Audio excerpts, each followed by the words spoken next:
Kenca e lotëve, përse njerëzit qajnë? Studiuesit janë shumë të tërhequr nga ideja se njerëzit lotojnë në raste të caktuara dhe po studiojnë arsyet dhe përfitimet që i vinë shoqërisë nga e qara. Kërkuesit janë përqendruar tek procesi emocional sesa tek procesi psikologjik.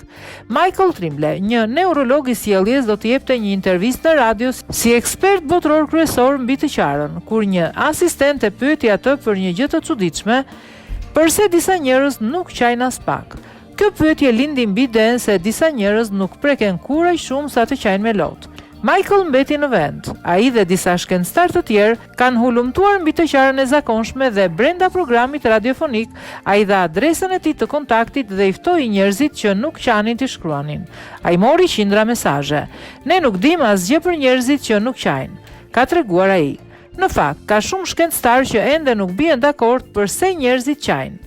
Darwini dikur i deklaroi se lotët si të paqëllimt dhe rreth 150 vite më vonë, e qara emocionale mbetet një nga misteret më të çuditshme të trupit njerëzor.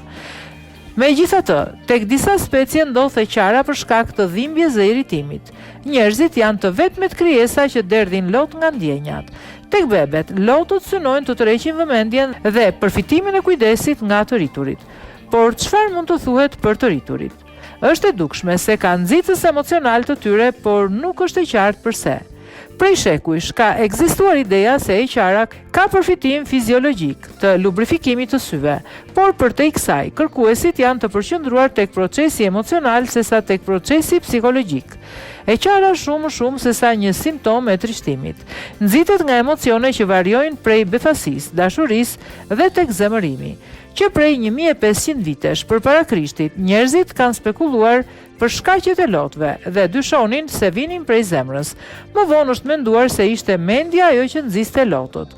Një teori mbizotruese në vitet 1600 ishte se emocionet vinë nga nxehtësia e zemrës dhe janë si forma e avullimit të ujit brenda trupit. Derisa në vitin 1662, një shkencëtar danez me emrin Niels Stinsen zbuloi gjendrën e lotit që ishte origjina e vërtetë e lotëve, që atëherë e deri më sot kërkuesit nuk kanë rreshtur së kërkuari për më shumë informacion mbi lotët dhe përfitimet që vijnë prej tyre. Nga ideja lagështisë së syrit tek mendimi që vetëm njerëzit lotojnë, ka disa teori konkurruese mbi shkaqet e lotëve. Shumicës së teorive mungojnë provat dhe janë bazuar mbi spekulime. Megjithatë, po shfaqen prova në studime të reja dhe shpresdhënëse. Një prej këtyre teorive beson se lotët nxisin lidhje shoqërore dhe njerëzore mes njerëzve, ndërsa shumica e kafshëve lindin plotësisht të formuar. Njerëzit lindin të dobët dhe të papajisur nga ana fizike, me asgjë tjetër përveç vetes. Edhe me përforcimin fizik dhe emocional përgjatë viteve, të rriturit vazhdojnë të mos i shpëtojnë plotësisht ndjesisë si të pashpresë. E qara sinjalizon veten dhe të tjerët se ka një problem të madh te ty dhe se aktualisht ke nevojë për ndihmë nga jashtë, thot një kërkues dhe profesor i emocioneve në Universitetin e Psikologjisë në Floridën Jugore.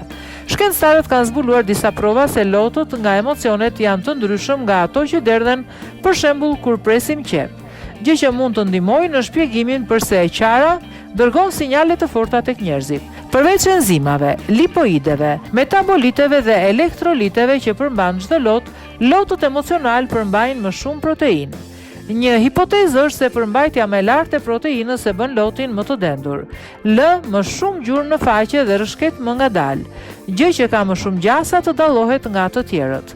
Lotët gjithashtu tregojnë se jemi të dobët dhe të prekshëm, gjë që tregon çastin kritik të dëshirës për lidhje njerëzore. Lotët bëhen diçka që lajmërojnë me njëherë dëshirën për të shoqëruar me të tjerët. Në këtë kuptim, teoria tregon se lotët janë të nevojshëm për të manipuluar të tjerët rreth vetes. E qara ka ndikim mjaft të fortë tek të tjerët. Gjithashtu, e qara mund të neutralizojë zemërimin e fuqishëm tek të tjerët dhe studiuesit besojnë se kjo është arsyeja pse lotët janë pjesë kaq e rëndësishme e grindjeve mes dy personave që dashurohen. E njëjta gjë mund të thuhet edhe kur dikush ndihet fajtor dhe kërkon falje nga të tjerët. Një studim tjetër sugjeron se lotët tek femrat përmbajnë një substancë që frenon dëshirën seksuale tek burrat.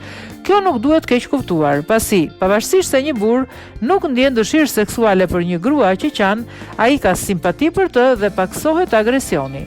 Për sa u përket njerëzve që nuk qajnë, ata priren të jenë të tërhequr në vetvete dhe i përshkruajnë lidhjet me njerëzit e tjerë si më pak intensive.